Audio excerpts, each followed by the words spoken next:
morning to the honorable ministers of the council, members of the media, radio listeners via St. Martin Gov Radio 107.9 FM, respective radio stations island-wide, Tel TV Plus Channel 15, and online viewers.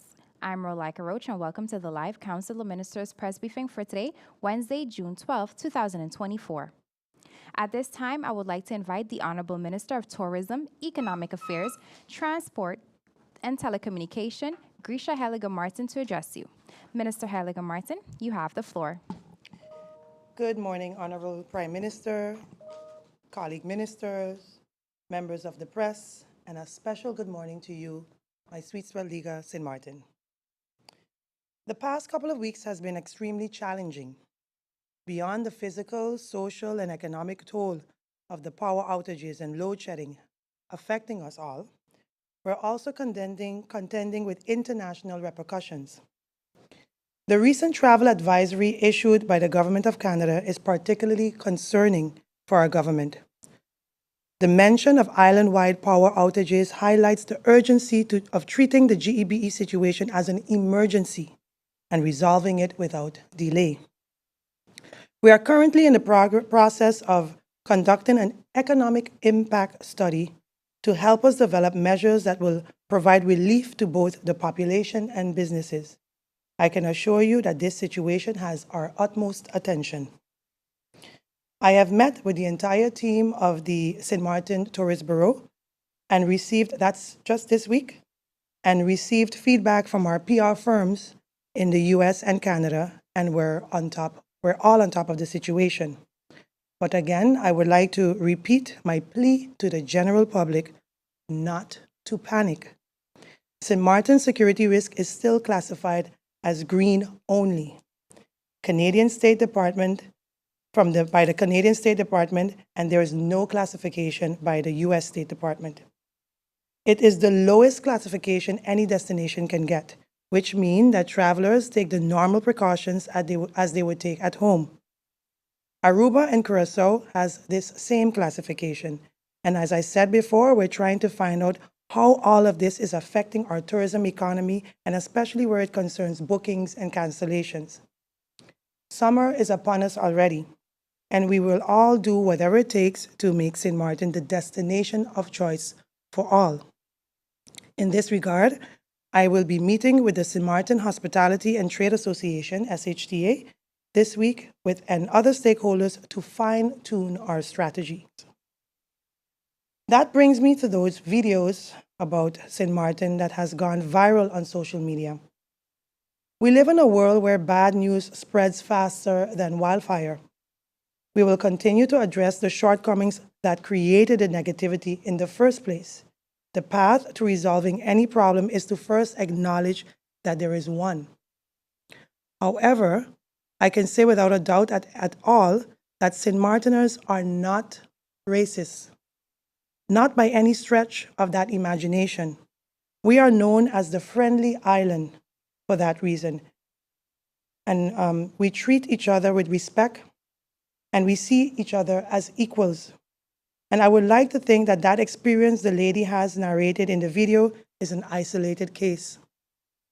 Nevertheless, we are working closely with the private sector and other tourism stakeholders to intensify training of the personnel, especially those who come in direct contact with tourists.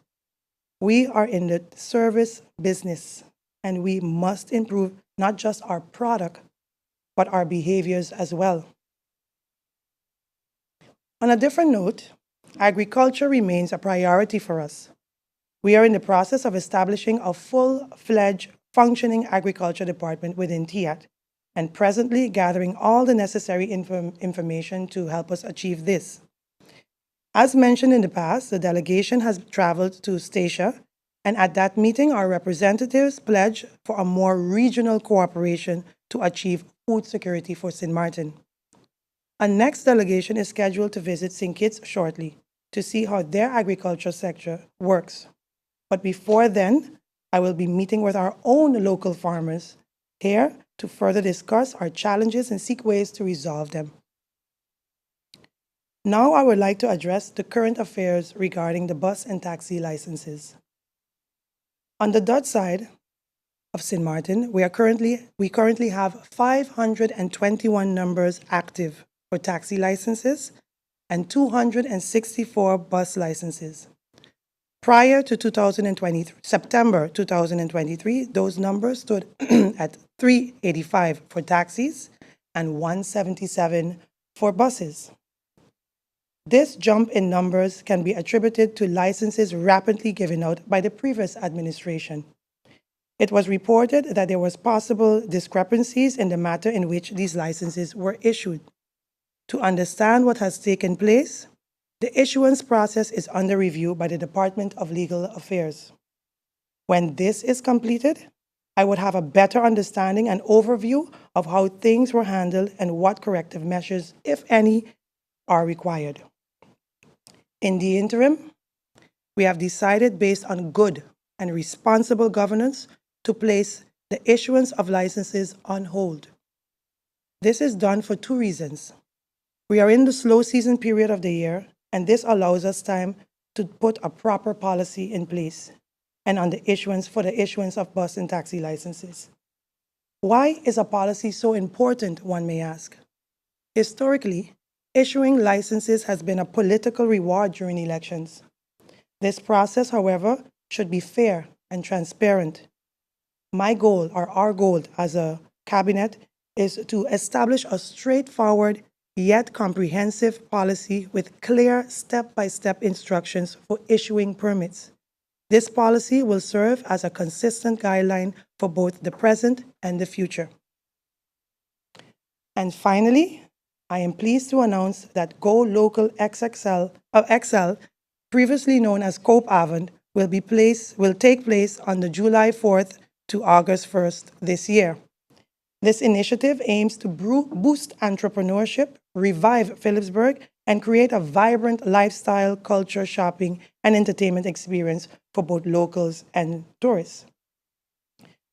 Integrated into hotel activities, it offers an additional event for visitors to enjoy. We encourage businesses on the boardwalk, Front Street, and Back Street to get creative with specials and promotions for both the locals and visiting customers. Extra Tight Entertainment first introduced this program in 2018 to the Ministry of Tourism, Economic Affairs, Traffic, and Telecommunication. Since then, it has been a celebrated platform for showcasing local products, foods, and talents, especially during the summer. On behalf of the Ministry of TIAT, I encourage all businesses to participate in the Go Local XL, now rebranded as Go Local Summer Nights. The event will take place on Thursdays from July 4th, as mentioned before, to August 1st from 5 p.m. to 10 p.m. on the boardwalk.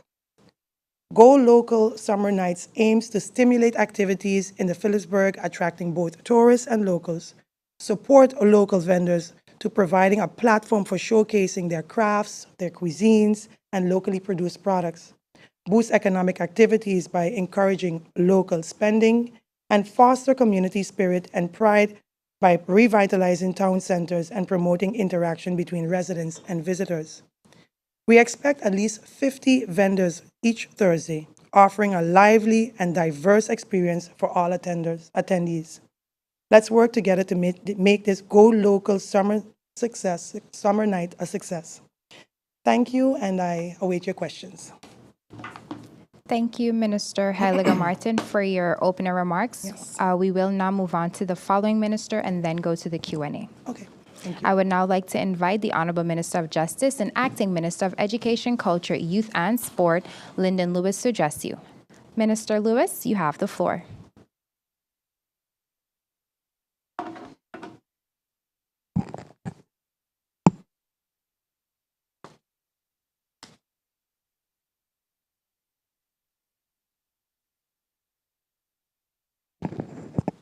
Good morning to the Honorable Prime Minister, my colleague minister, members of the press, and the listening and viewing public. I want to update you on the activities of the Ministry of Justice over the past few weeks. But before I go to that, I would also like to wish my sincere condolences to the family and loved ones of Mr. Jarius Woods, who suddenly passed away during the accident on Welcome Road. Also to a former colleague, Miss Marva Gums, former colleague of CAPE SSS at the Immigration Department, and also to the family and friends of Mr. Andy Pascal, who was tragically killed last night in the Hope Estate area. However, before I delve into the updates, I want to offer each and every one of you a pleasant Wednesday. I have noticed an increase in gun violence recently. As I strive to think solution-oriented, this will be one of the topics brought in the upcoming YAVIO, which I will be attending in the Netherlands. With our Kingdom partners, we are looking into introducing a program focusing on youth crime, prevention and intervention for the youth displaying alarming behaviors before becoming criminals, helping them to mediate and supporting them to make a better decision. I'd like to also move on with the management and supervision of the Crime Fund. Upon taking office on May 3rd, 2024, I noted that there was no formal structure, particularly for no formal financial administration, personal or policy regarding the management and the supervision of the crime funds. In fact, there was no clear answer to the amount in the funds remaining and how they have been used. However, legislation for the improvement of this is on the way as measures and action point in the country package, and the necessary groundwork for implementation is being completed.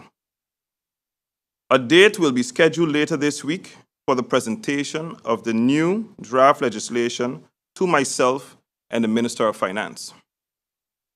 This will be a positive signal regarding the ministry's commitment to improving the crime fund.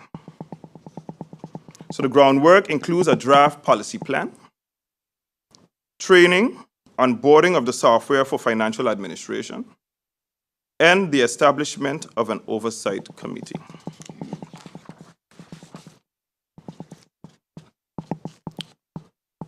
I'm going to turn to the topic where I have weekly walk-ins for civil servants and public grievances. Although my day-to-day schedule is extremely busy, I have been doing my best to keep my word regarding my open door policy to the public, especially justice workers and workers of the Ministry of ECYS. I believe in this policy to help restore faith in the ministries and the government and to be motivated to operate within their function to their utmost capability with continuing to contribute positively to the community of our country. The reinstatement of justice workers, both administrative and frontline. It is no secret that one of the first decisions I made upon taking office as Minister of Justice was to declare all justice workers on sick leave, extraordinary leave, or those denied access to report back to work immediately. I also gave the opportunity to anyone who felt they should still be off duty to present their reasons. Up until recently, I have continued to do so, and I have reinstated a few more individuals who were off duty for various reasons. Up until today, I had 3 officers that was home for a very long time that presented themselves since Monday and today at the police organization. I personally, before sending them back to work, sat one-on-one with everyone who respectfully requested reinstatement and discussed the expectations of the minister and, by extension, the ministry itself. I also made it clear to each and one of those officers, including other employees and being civil servants, not officers, that we have taken an oath to uphold the integrity of this country. I understand that in the previous administration, in discussions with management teams, that they themselves did send on the documentation, be it either for mediation or immediate removal of those officers. I'm here to say that there are procedures and guidelines within the police rules and regulations, the LMR, and if those are not adhered to, I am going to follow everything within the guidelines of the law. In saying so, I mean, because a lot of people may put bad apples in the newspaper, they might talk about, oh, everyone is accused of doing something. Everyone's integrity was also questioned, including mine as a civil servant. So today, I'm not going to stand here and tell you that these individuals are bad apples. What I have seen is only reports. Reports where one is saying something about the other. That is not facts. So when I make a decision based on review, based on consideration of my staff, and also I take into consideration what management team has also presented. Some may also be going through a criminal process. When one is removed from their position or their job, it is especially because they work into the department that is investigating them. I have seen, for instances, and already queried within the kingdom, where it's not necessary to remove a person completely from the job and just stay home getting paid. But if the person is being investigated by the department that they are working in, it is essential to remove that person from the job. So I'm taking into consideration that we are paying people every single month, and it is good that you can remove them into another position where they don't have any influence on the internal investigation. When one is removed completely from the job, it is because they are directly in contact with individuals or administration processes on the job. I'll go further to say, also regarding to Batch 6 of the national decrees are booked in today by the Secretary General, which should include about 25 national decrees, and also 6 ministerial decrees for members of the arrest team were also booked in. The last 3 police classes, their national decrees will also be submitted in 7 days. Thank you.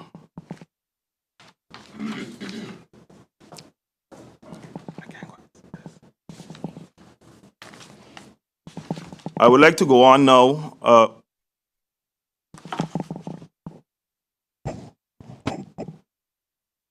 That's good. I'd also like to go on now to my next ministry as the minister responsible for education, culture, youth, and sports. And it is my duty to address an issue that has recently come to light. An issue that strikes at the very heart of the safety and trust we place in our school transportation system. Today, I issue a stern warning to all school bus drivers. Your primary responsibility is to ensure the safety and security transportation of our students that are leaving from our schools, to and from schools. I want to make this abundantly clear. Predatory conduct will not be tolerated. I'm getting too many reports of sexual harassment directed towards students by the school bus drivers. Let me be explicit. This behavior is utterly unacceptable. In the span of just a few weeks, I have received 3 complaints with indications that more may exist.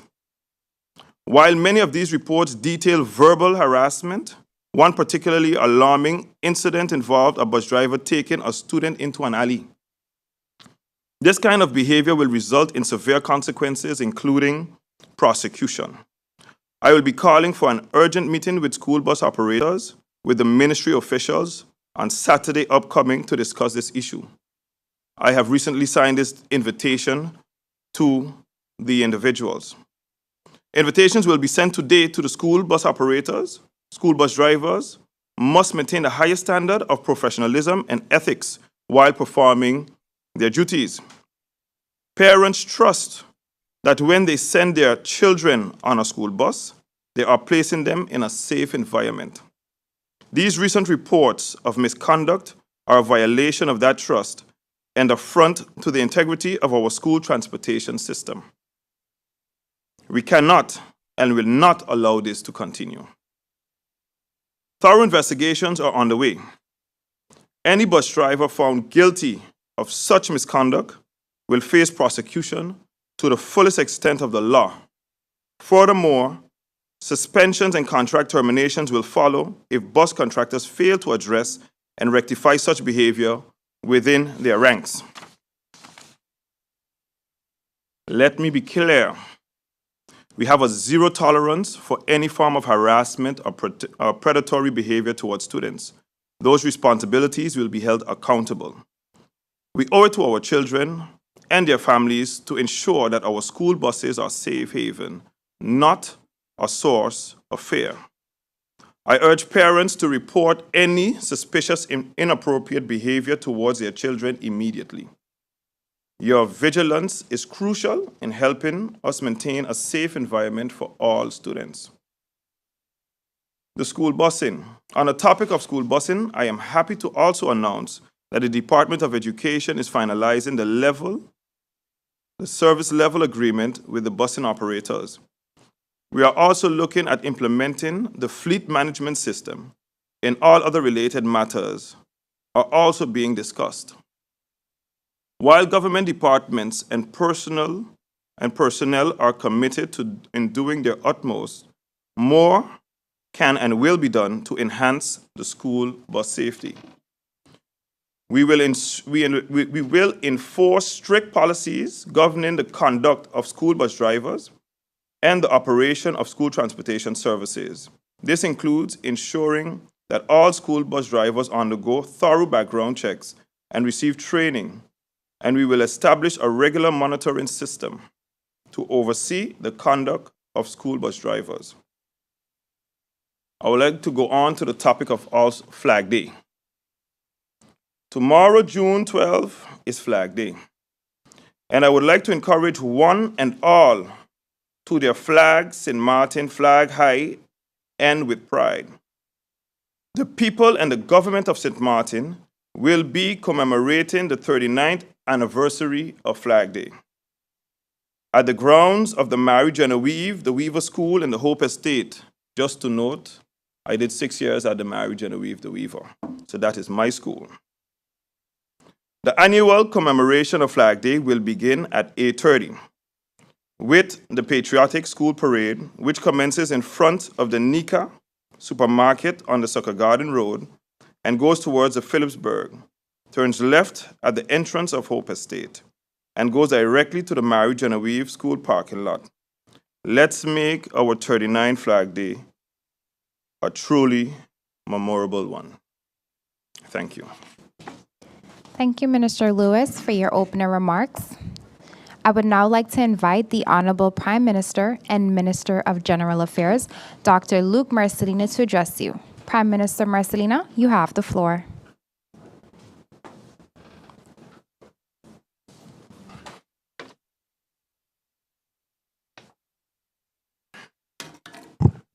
Good day to my colleague ministers and also to the members of the media and of the department of the CoM.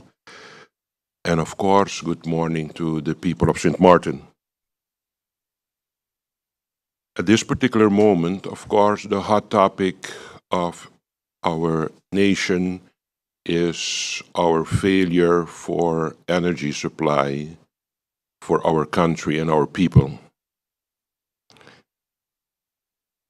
There is a threat to actually our safety and our livelihood at this particular moment with the insufficiency that we are encountering concerning our supply of energy to our people.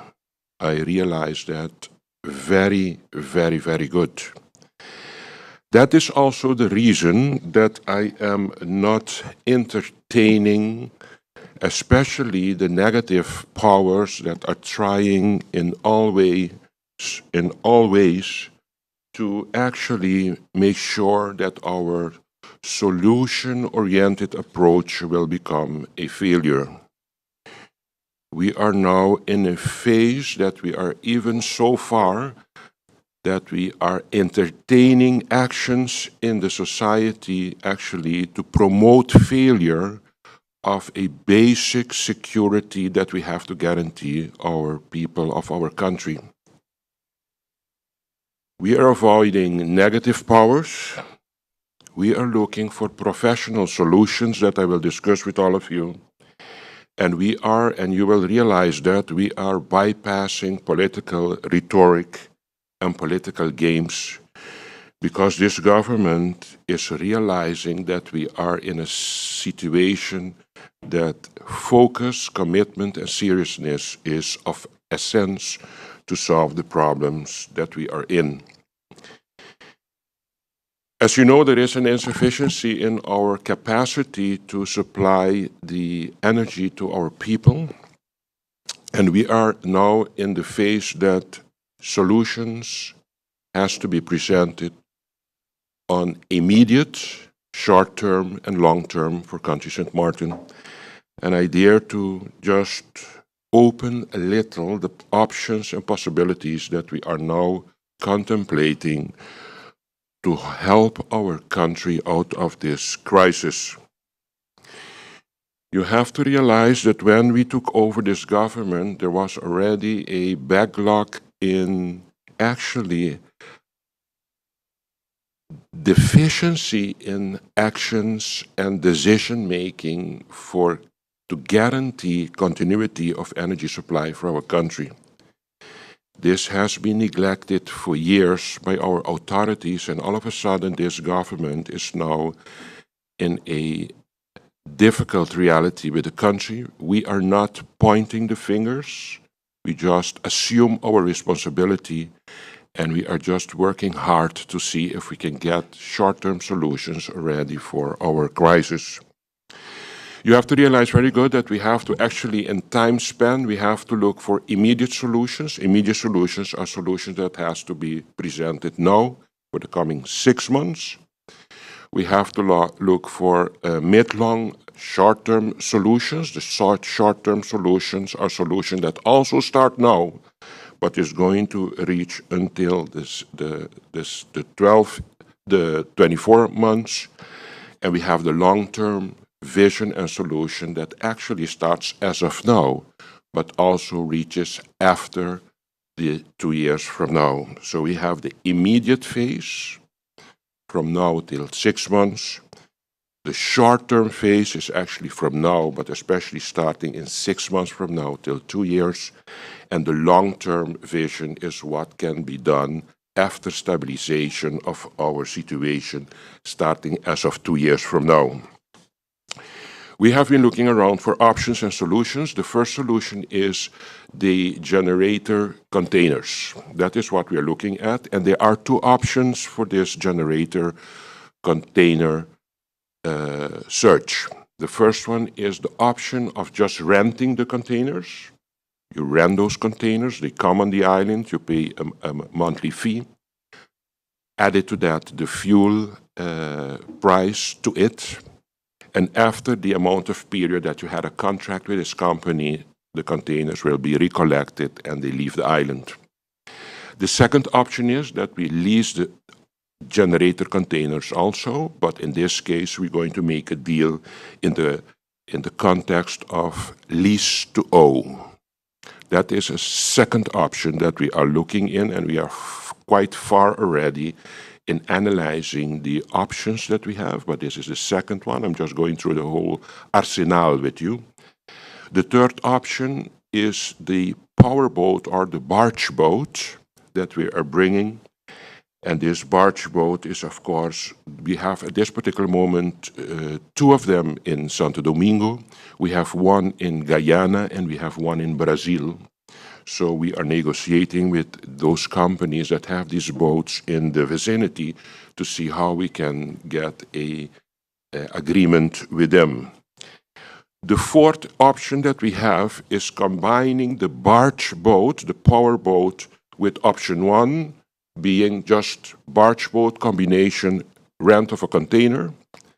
And the fifth option is combine the rent-to-own container with the barge boat. It all comes down to when you are analyzing the approach to solve this problem, you have to realize it's not only costs for the generator and or the barge boat, etc.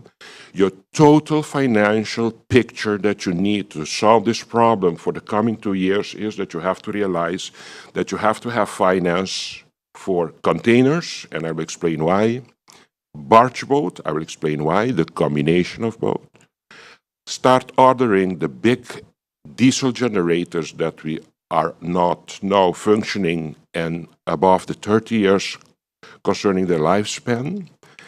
And the fourth one is, what are we going to do once we stabilize the island? What is our vision plan for renewable energy and green energy for the country? Next to that, while we are taking those decisions, we have to invest and reorganize our infrastructure of our power plant. You cannot order 3 huge, expensive diesel generators and leave the plant as it is, and you do not have the infrastructure with security to make sure that you treat these very expensive units good for them to have a respectable lifespan too. Next to that, we are looking also to the possibility to build in a fuel farm to also give some sustainability in the nearby future. So it's about the boat, the generator container, start ordering the 3 diesel generators, reorganize the plant, look for the option for a fuel farm, and start working after 2 years, as of now already, but the accent after the stabilization phase for the future vision of alternative energy and green energy. They all go parallel with each other. It's not the one following up to the other. So your financial package, preparedness plan that you have to be very strong to deal with all these 5 to 6 pillars that I just mentioned. It's not that you just have money now, need money for generator containers. No, you have to have money to start on all fronts to get this going for over 2 years from now. To give you some example of what are we talking about in prices, these are options. I have my third, but I have had a lot of meetings already, official and unofficial, but 3 very official meetings I had already with GEBE. I had one on the 30th of May, one on the 7th of June, and I have tomorrow a third one, the 13th of June, for us to have a good total overview that we are well informed as shareholder rep of the GEBE for us to take together a responsible decision for continuity of energy supply for our country. So tomorrow, the meeting of tomorrow that starts at 2 is a very important meeting that everybody is now finalizing their homework for us to be able to make a decision how we're going to move forward for the coming 2 years. We realize that there are not much options than what we presented. Our restriction, or what is critical for us, is all this has a financial picture. And we have to make sure as a country, once we take that decision, that we can carry on the responsibility for the continuity of payment to guarantee the people of St. Martin stability in energy supply. If you're talking about just renting containers, we are looking into even options till $500,000 a month. Imagine, it's big money we are talking about, while outside there's people are playing politics with this, and that's why this government is not entertaining the community melees that are going on, because this is a serious national matter, and we do not have time to play politics with what is going on. This is a serious national problem. If we go for the lease to own concept, it can be because we're trying this with the other company that wants to go with this formula for us. We are going to pay approximately a settlement in 36 months, where we're going to pay $200,000 per month. All the figures that I mentioned are figures, preliminary figures. Those definite figures are coming tomorrow. And we are talking here about exclusiveness of fuel consumption. So we didn't talk yet about the consumption of fuel to keep these containers going. If we choose for the containers, it's going to take approximately to get everything going 12 weeks, 3 months. You order them, they bring them to the island, we install them where they have to be on the plant of GEBE. Until you have everything going, you're going to start talking about functionality of generators for the country about approximately after 3 months after ordering. If everything goes good without, for example, intervention of a hurricane or a other surprise on the island. Because we cannot continue like this, we realize that we are in the hurricane season, and we are also realizing that the high season is coming. We decided that we have to have a much earlier solution for this problem, and that's why we're going to combine it with a powerboat. And a powerboat can be the moment we make a deal, settle, and do a down payment, we can have a powerboat here on the island in approximately 6 weeks, 4 to 6 weeks. To get the boat only here cost us between $1 and $3 million just to get the boat on the coast here. We are talking again about serious amount of money. No time to play politics again. Sometimes they can do their best that we can get the boat here till 3 weeks after ordering. So the earliest we can get a powerboat as we decide to order is 3 weeks from now. Containers functional 3 months from now. And in that combination, we're going to try to install our containers, generator containers. We're going to disconnect them once they're functional. We're going to disconnect from the powerboat, give it back to the company, and we're going to continue with what we have on the plant that is functional, and then we're going to move forward with only the generators that assist us in our power supply. Next to that, we have to start thinking about financing of the 3 big units, like, for example, that we have here already, that every time, for example, at this particular moment, we have a big challenge with Unit 19 because the crankshaft is broken. Another challenge is, are we going to fix that old machine that is more than 30 years, that is going to cost us $2.5 million to change this crankshaft? Or are we going to do a heroic step and say it is what it is, and we're going to move on further with containers and start ordering once our finance is at place, the 3 diesel generators. Each will be approximately 9 to 10 megawatt, so we will be able to have an extra supply of 3 times 9 is 27. The consumption in general that GB can guarantee us now is 40 megawatts. But in peak moments, they need 57. So that means that we have constantly a threatening deficit of 17 megawatts for the island. Because of that, we have to think on additional energy supply through the containers and our powerboat that can offer us 20 megawatt extra, because we are now in a deficit of 17 megawatt on a daily basis. And that's why we have to continue with this load shedding until big decisions are taken. The powerboat costs us approximately $163 per megawatt per month. It's going to be $0.09 per kilowattuur. These are preliminary figures. The big day is tomorrow, but we have our media encounter briefing today. So I just want to give you some information to prove to you that we are seriously busy to solve this problem as soon as possible.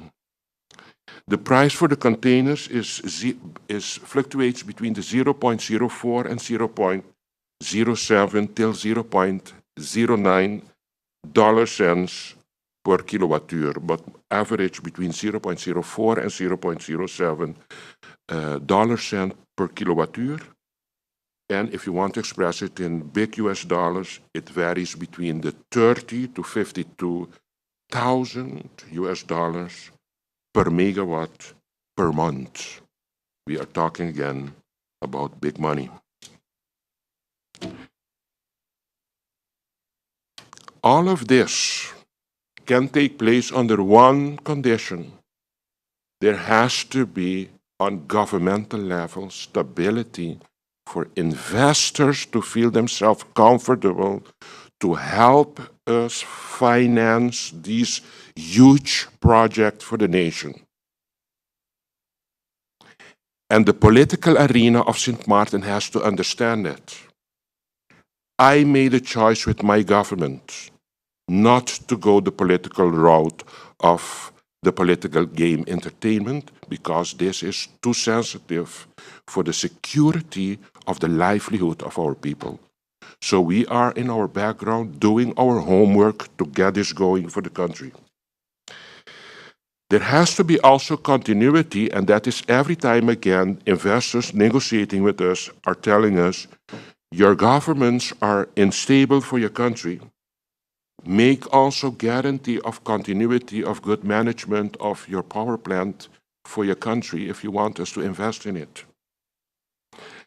Thirdly, our government have to play a buffer guarantee role in the background of all these loans negotiations, realizing that our country has its financial challenges too, especially realizing the state that we have encountered the country by initiating our phase of governing this country.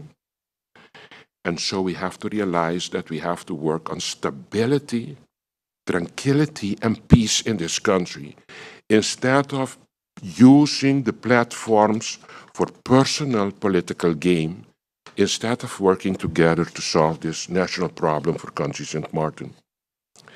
Where are we going to get the monies? That's the other big challenge for St. Martin.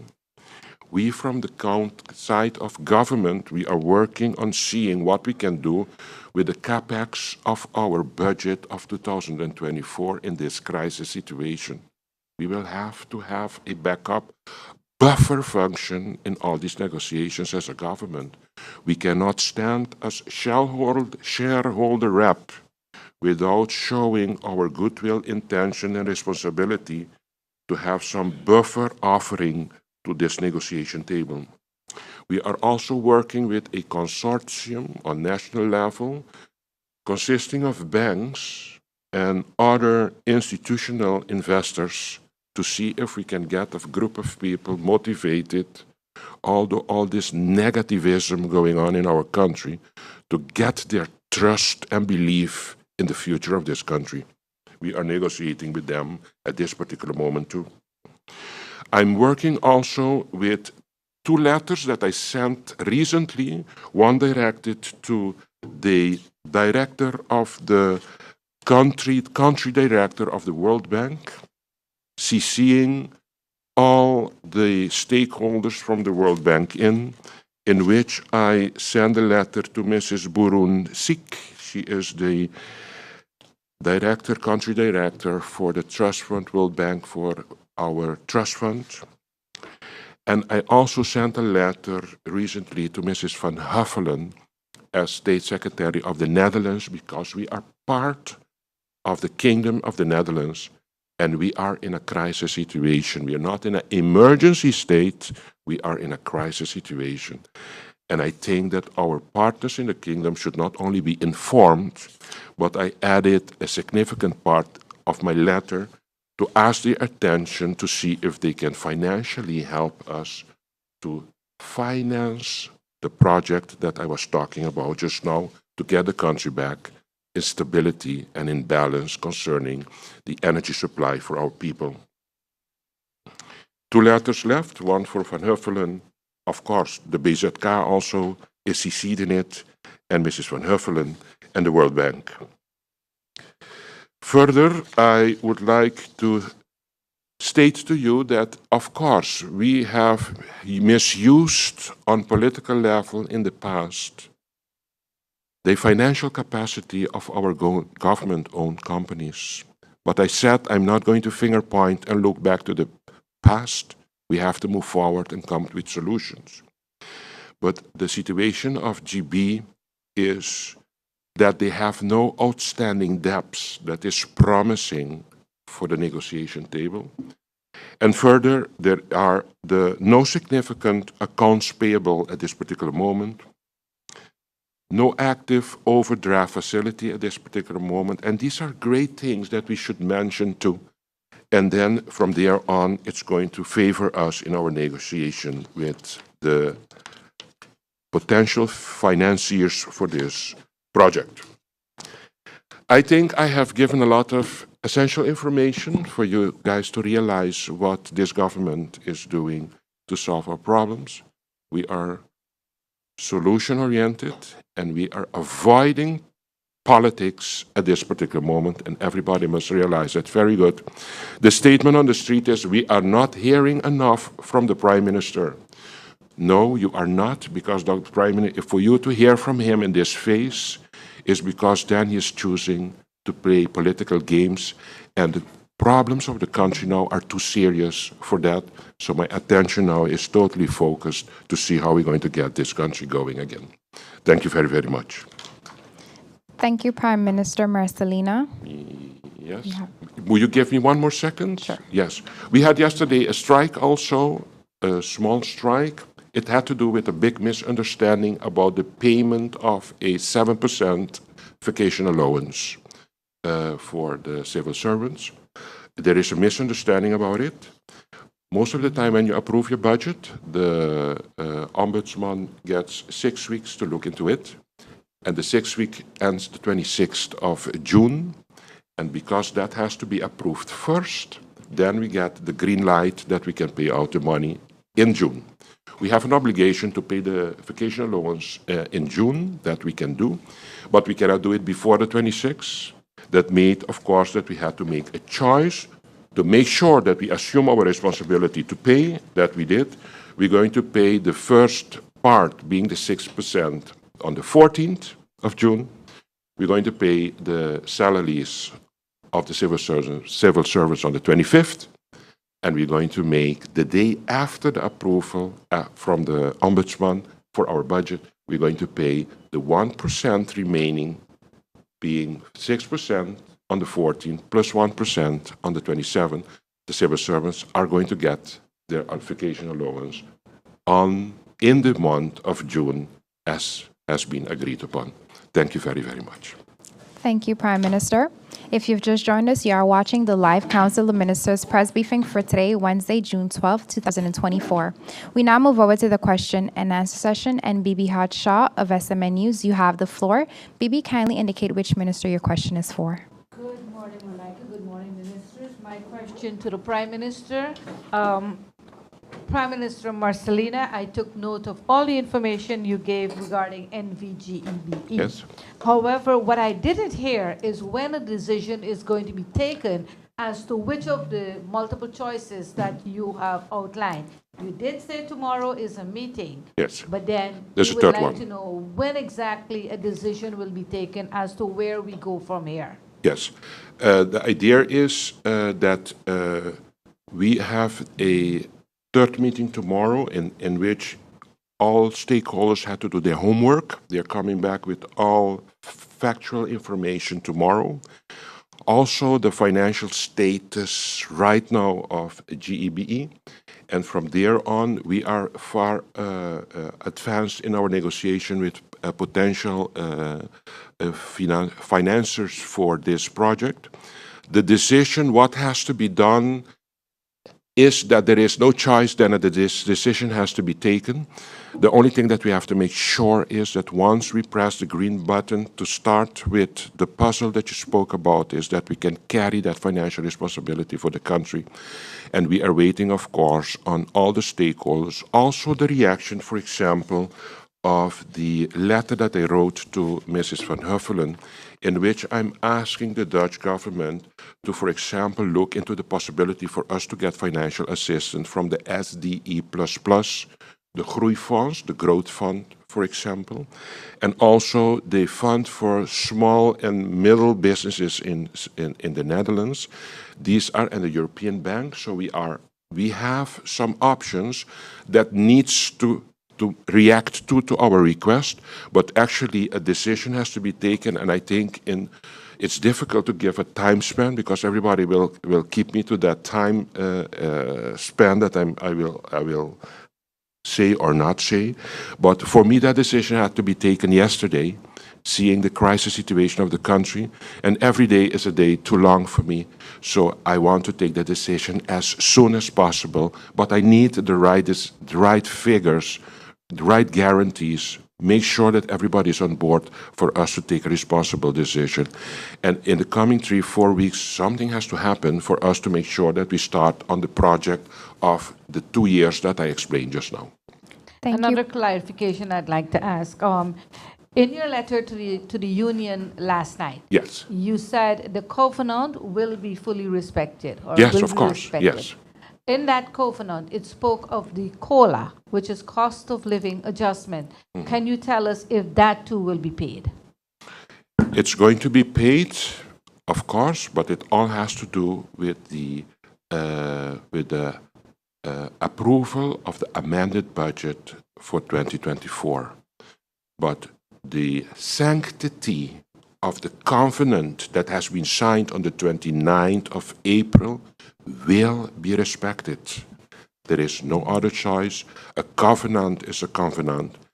The moment a government starts to undermine signed covenants with its people, it's going to bring big distrust in the future of this country. We cannot do that. And it's all about continuity of governance, although it has been signed by the former government, although they didn't do the total homework to get it going now, no problem. We're going to assume again our responsibility and make sure that we don't touch the sanctity of the covenant. Thank you, Bibi. Thank you, Prime Minister. Judy Fitzpatrick of the Daily Herald, you have the floor. Thank you so much. Good morning, ministers, Prime Minister, colleagues. Prime Minister, my next question is for you. I'm so sorry. Yes. I know you really don't want to look back.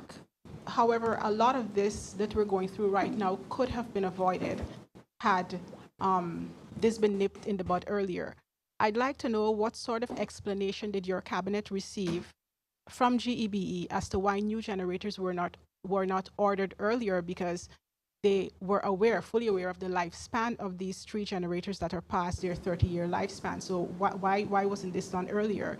And what further compounds GB's ability to sufficiently supply electricity is the giving out of permits for huge projects left, right, and center, and GB is not consulted at all in this process. So what mechanisms would be put in place to ensure that GEB is consulted, that we don't have another 2 major projects and when we get the barge and then we turn into another situation where we cannot supply. So what mechanisms will be put in place to ensure that GB is consulted? Thank you, Bibi. Thank you, Judy. We'd have to leave it at that. We only have 6 minutes left. Thank you Prime so much. Minister.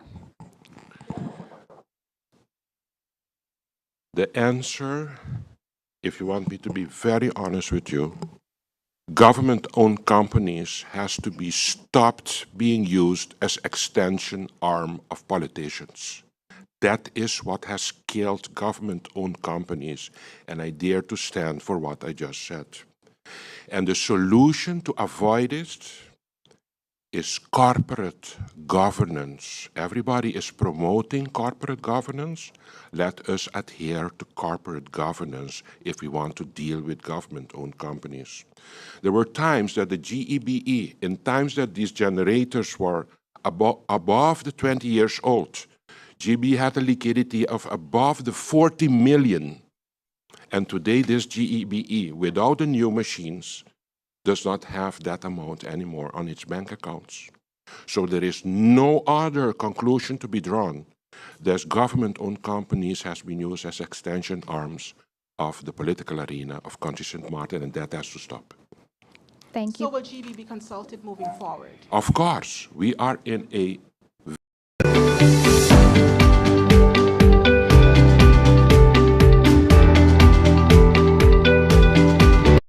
for guarantee and supply for the country is GB's problem.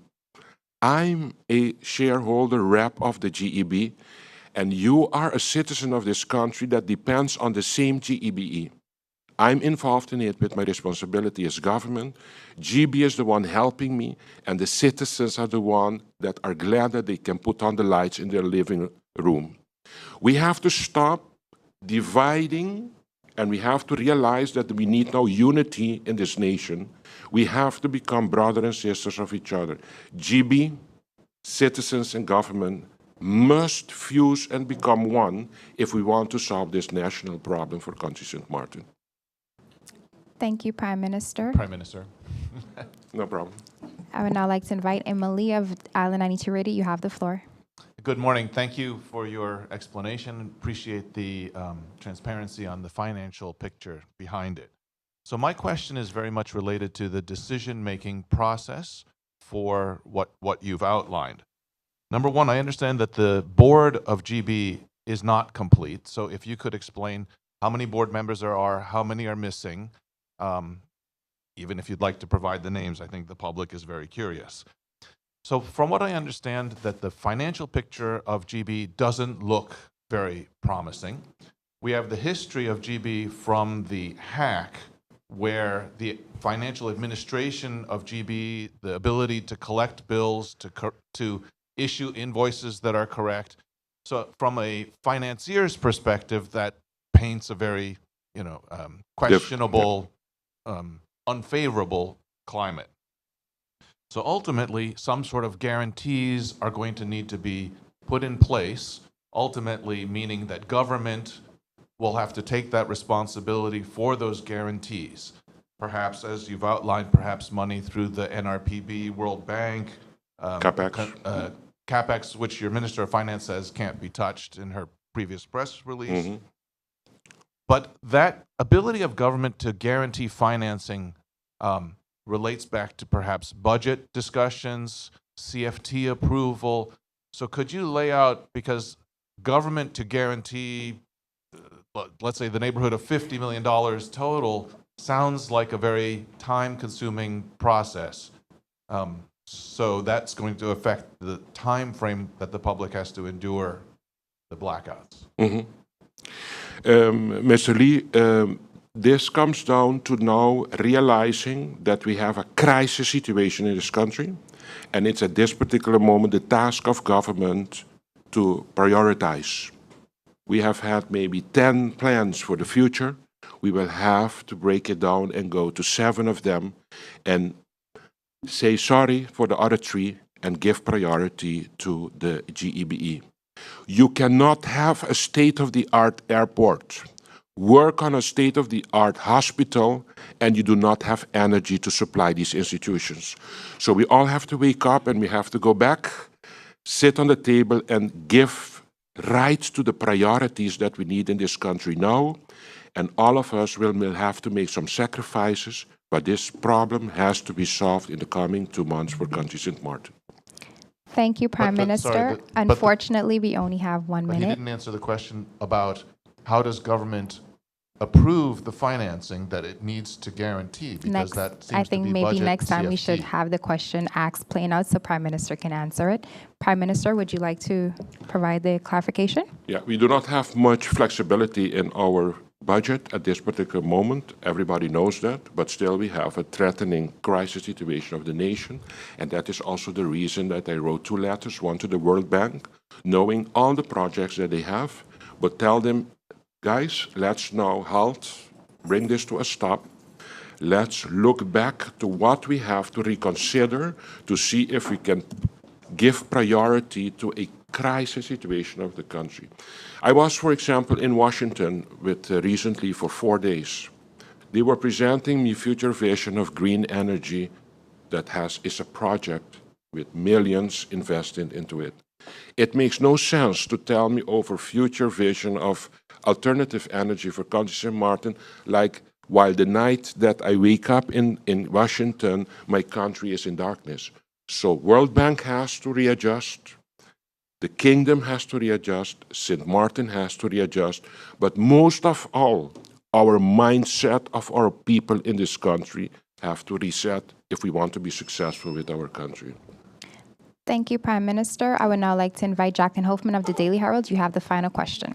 Thank you, and good morning, ministers. I have a question for the Minister of Justice. I would like to follow up on the questions from 2 weeks ago about the crime fund. If you can state how much money is currently in the crime fund. And my question of today, how does a crime prevention correlate with the issuance of a permit for an official arms dealer on the island? And what is the vision? Is the vision that seeing the surge in gun violence, the many shootings that have taken place in the past few weeks, that now residents without a criminal record can have the option to get a permit for a gun, to carry a gun to protect themselves? How much? Thank you, Jacqueline. We would now like to allow. Will you allow in a year time, and where are these people going to practice their shooting skills? Okay. What is the? Okay. First and foremost, during the press briefing, I mentioned that I did not receive how much is in the crime fund. That is something still ongoing. Second of all the other questions, I will basically send them to you in writing. Okay? Thank you. Thank you, Minister Lewis. Members of the media, this does bring us to the end of the question and answer session. Any further questions can be sent to the Minister's Cabinet in writing. Honorable Ministers of the Council, members of the media, radio listeners, and online viewers, this brings us to the end of the live Council of Ministers press briefing for today, Wednesday, June 12, 2024. For rebroadcast, tune into stmartingov.org, SXM Gov Radio 107.9 FM, Telemstel TV Plus, Channel 15, the official Facebook page of the Government of St. Martin, and YouTube channel, Government of St. Martin. For video on demand, log on to the Government of St. Martin's YouTube channel.